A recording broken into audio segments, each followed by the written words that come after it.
This afternoon, I had the most horrific experience, something that I never thought would have happened to me, and I could not imagine or fathom it in any forms, means, nor ways. I coming home, on the way home, I realized I need some gas. And I stopped to the Raceway and Northwest 183rd Street and 7th Avenue. I went in, I gave the man $30. I bought two Snickers. I asked him what's the price. He tell me $1.25 each. And I bought two Red Bull. And the freezer, it say $4.27. So I added up.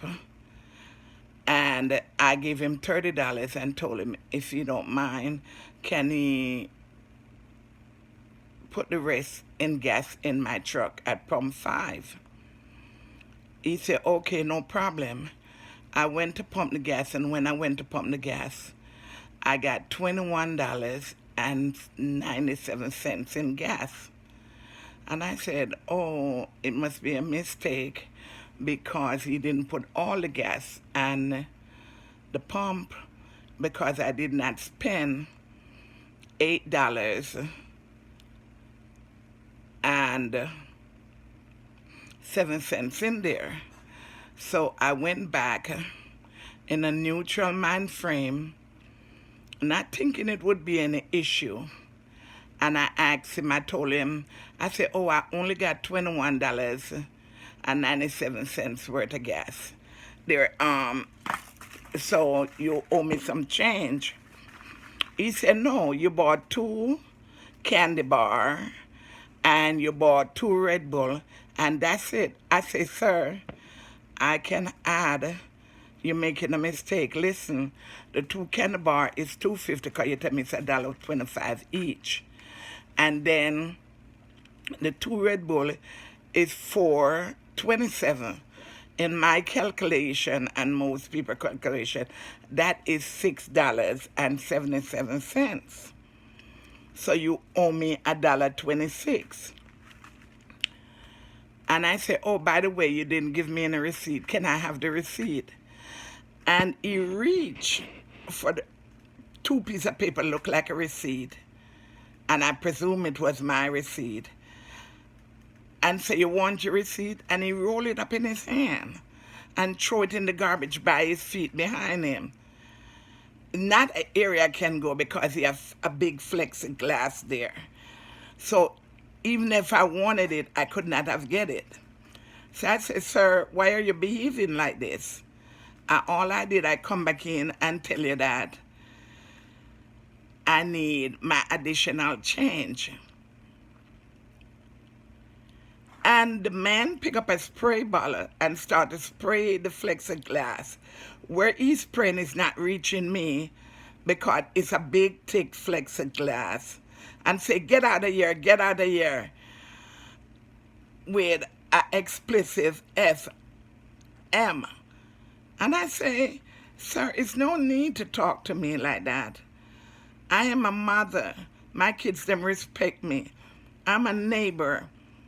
I am somebody that is very dignified, and I set standard for myself. Why are you talking to me like that?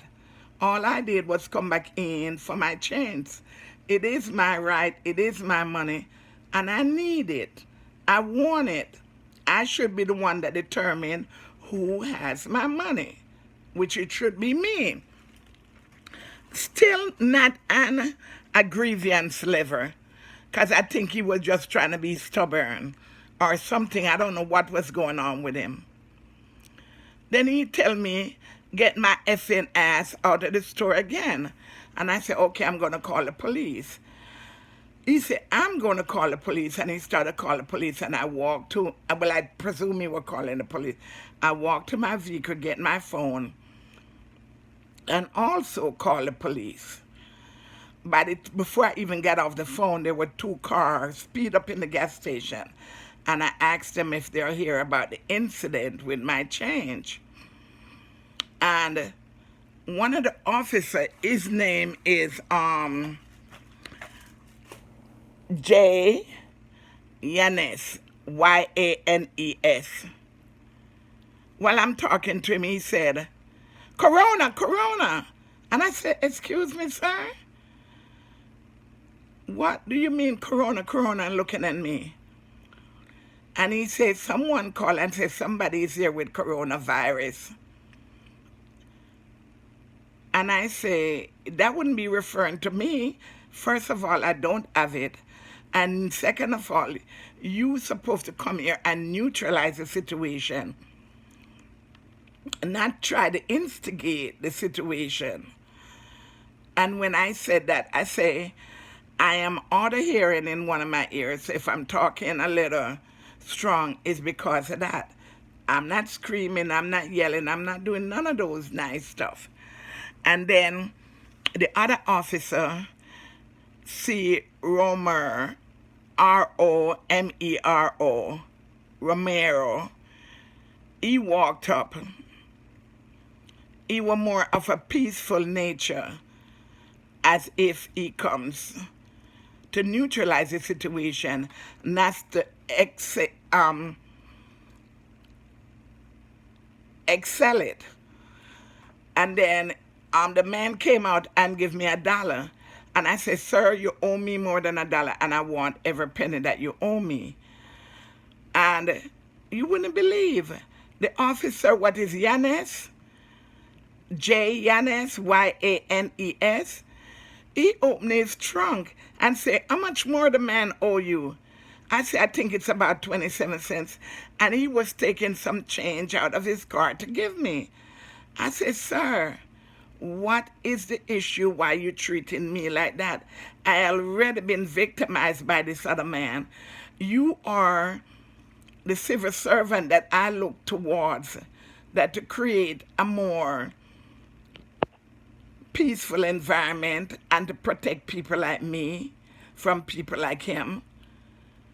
I don't expect for you to be judge and jury, but I expect for you to behave in a professional manner. And you wouldn't believe. You wouldn't believe. He said, get away from me, corona victim. And the other officer, C. Romero, he walked up and he say something to him, and he went to his car. And that other officer, Yanis, went to his car. And the man from the store say, here is another $1, you can have it. So I reached for it to take it, right? Because I figure like, he's trying to rob me my change. So he only owe me $1.25, 27, 26. And I want it. But if he's willing to give me $2, I'm taking it. And at the same time, I'm beginning to experience a lot of emotion. The kind of emotion to say, this is a blighting behavior of them robbing black people when they come to the store. And maybe he think that black people can't count. But this young man look like he's 40 years old. Here I am, 64 years old. Do you think I want him that I have not violate me? I don't think so.